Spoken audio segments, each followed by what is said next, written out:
Jadi kalau mau mencari siapa sih yang melanggar ideologi negeri ini, kapitalisme. Terus siapa yang mau ditangkap? Ya itu yang ngomong kapitalisme itu. Termasuk ketika membangun ibu kota negara, itu pakai namanya skema public private partnership namanya. Public private partnership itu intinya bagaimana membangun ibu kota negara banyak dana-dana dari swasta. Kira-kira kalau ibu kota negara dibangun dengan investasi, termasuk investasi asing, kedaulatan negeri ini di mana, saudara, kira-kira?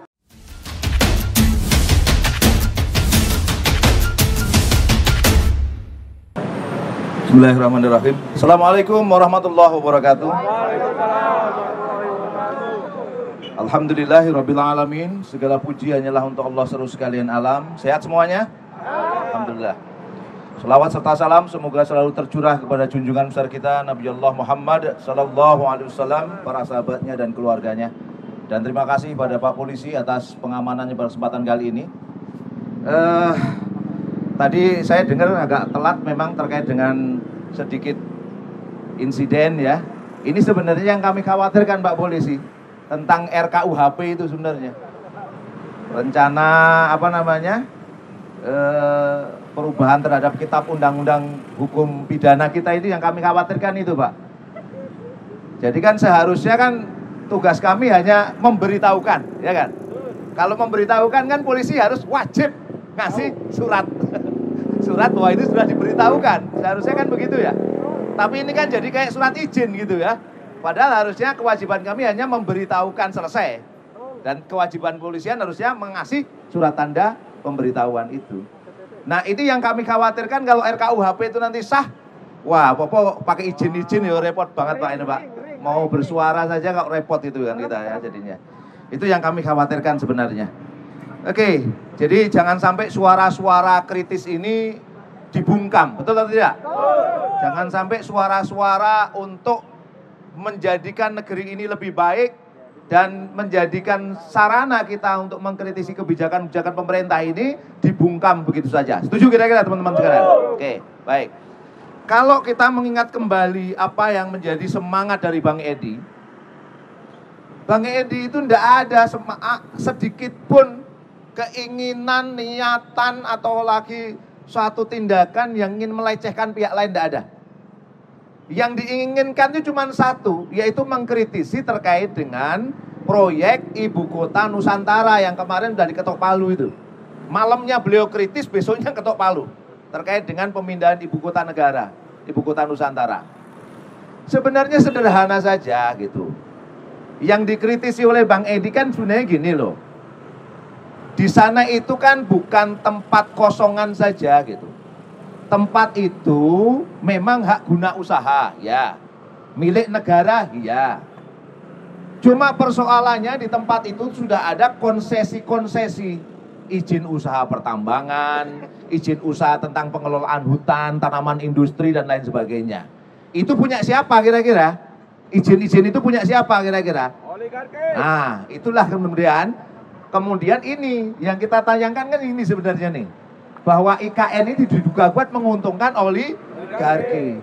Apa sih oligarki itu? Apa beda dengan oli mesin kan gitu ya? Oligarki itu intinya segelintir orang yang kemudian dia punya kekuasaan untuk mempengaruhi ekonomi, politik, dan mungkin juga hukum di negeri ini gitu. Segelintir orang itu. Dan mereka pasti mereka yang memiliki material power.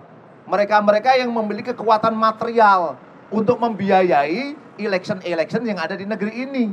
Pemilihan-pemilihan yang ada di negeri ini. Dan kita tahu memang dari mana kok kemudian Bung Edi Mulyadi ini mempunyai data-data itu. Kita nggak perlu penelitian, karena penelitian sudah dilakukan oleh Koalisi Bersihkan Indonesia.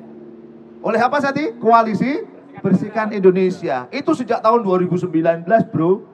Mereka melakukan penelitian sangat jelas. Sehingga sangat aneh kalau Pak tadi Bung Rizky menyampaikan bahwa ada saksi dari kementerian yang kemarin diminta di majelis hakim, ternyata tidak tahu bahwa tempat itu ada izin-izin usaha pertambangan, izin-izin usaha terkait dengan pengelolaan hutan, tanaman industri, dan lain sebagainya.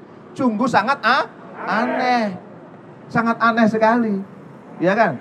Artinya tempat itu yang kita khawatirkan, yang kami khawatirkan, ya orang-orang yang memiliki konsesi-konsesi lahan itulah yang akan dapat keuntungan dari proyek IKN.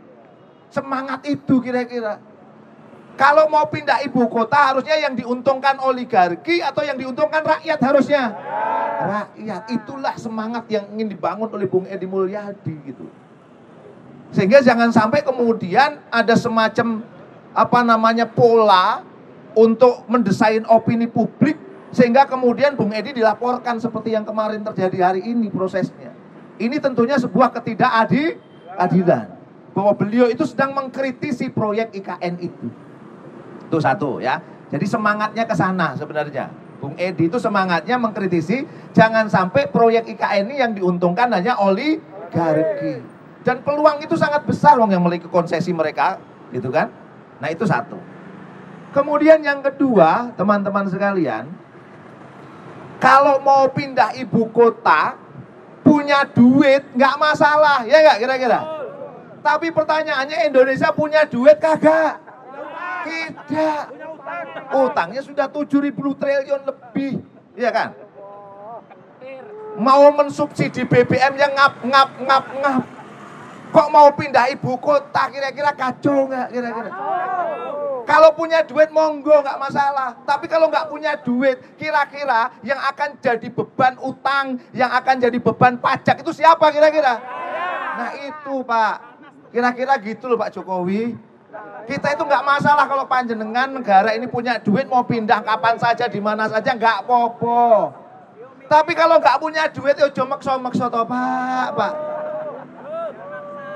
Nanti kalau maksa-maksa ujung-ujungnya apa? Utang lagi, pajak lagi.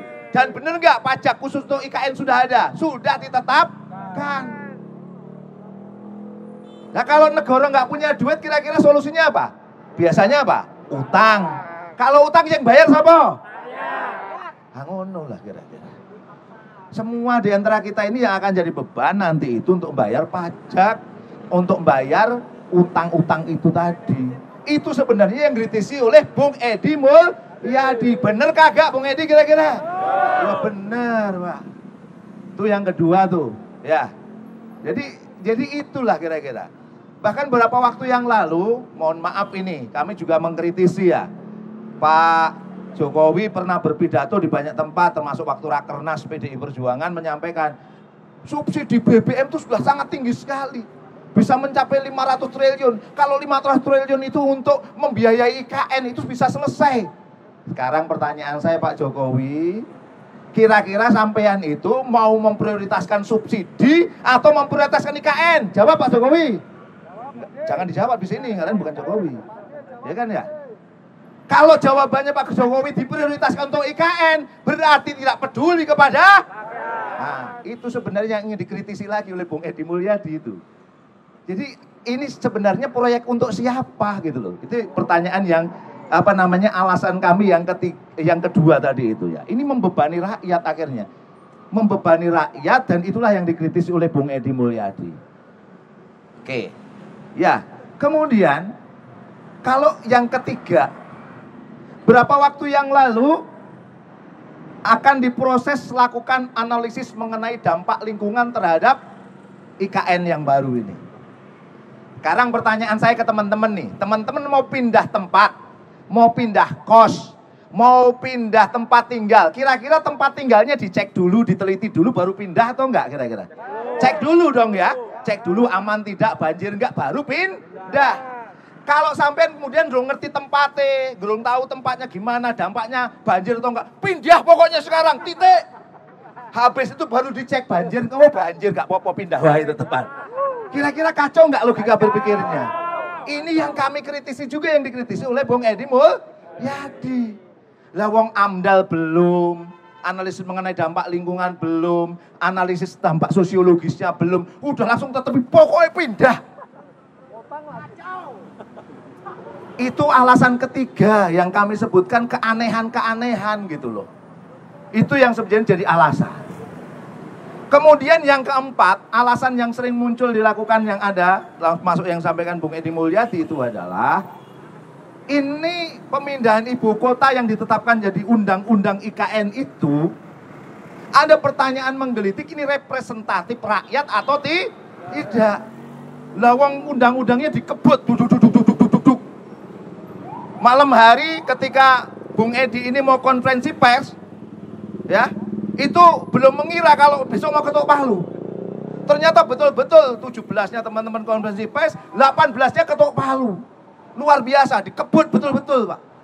Ini artinya, ini undang-undang IKN ini kebut semalam atau representatif rakyat? Kebut semalam. SKS, sistem kebut semalam. Jadi cepat sekali prosesnya. Sementara proyek IKN itu tidak ada pembahasan di dalam kampanye Pak Jokowi, tidak ada. Kemudian tidak ada dalam proses-proses rencana-rencana pembangunan jangka panjang juga tidak ada. Terus kemudian ini proyeknya sopo? Kemudian itu pertanyaan kita. Proyeknya sopo? Nah, itu yang kami khawatirkan. Khawatir boleh tidak? Kritis boleh tidak? Harusnya boleh. Yang kami khawatirkan lewat RKUHP, diem. Nah, itu yang kami khawatirkan. Ini 4 poin. 4 poin kenapa IKN ini kami sampaikan dan disampaikan oleh Bung Edi Mulyadi, itu yang disemangati. Jangan kemudian fokusnya terkait dengan jin buang anak. Wong jin buang anak itu hanya istilah kok. Ternyata itu yang diajukan. Begitu diajukan ternyata tuduhannya sampai berapa halaman, Bung Kozin? 1000 lebih. Perkara-perkara yang lain juga dimasuk-masukkan. Ini kan kacau, Pak. Ini namanya tidak adil. Betul tidak? Nah, oke. Sekarang pertanyaannya, itu kan hanya IKN, Pak Agung. Kalau IKN kan memang kayak model proyek oligarki, yang lain nggak ada. Minyak goreng sederhana. Ya. Indonesia itu sawitnya terluas di dunia, betul tidak? CPO-nya terbesar di dunia, betul tidak? Lah kok sampai minyak goreng langka dan mahal tuh aneh tidak? Permainan siapa? Sampean saya ngomong itu aku. Kalau ini kan sangat jelas sekali kondisi-kondisi yang ada ini, ya kan ya? Terus kita ngomongin lagi tentang masalah ini kan oligarki lokal ya, ada yang internasional nih. Saya ngomong nih. BBM mau dinaikkan, setuju tidak? Tidak. Kalau naik BBM berarti resikonya buat rakyat tidak? Buat rakyat. Oke. Gini, Pak. Panjenengan tahu tidak? Harga minyak dunia itu ditentukan oleh apa kira-kira? Ada yang tahu? Tidak ada yang tahu. Nah, saya katakan. Ternyata teman-teman sekalian, 80% harga minyak dunia itu ditentukan oleh namanya future trading. Apa namanya? Tahu nggak panganan apa future trading? Temennya pisang goreng, mau temennya bala-bala, apa gitu. Nah. Ternyata 80% harga minyak dunia itu ditentukan oleh future trading namanya. Future trading itu adalah pasar spekulasi, pasar kertas, paper trading, jualan kertas. Inilah yang dalam konteks Islam namanya pasar non-retail. Itu judi. 80% loh.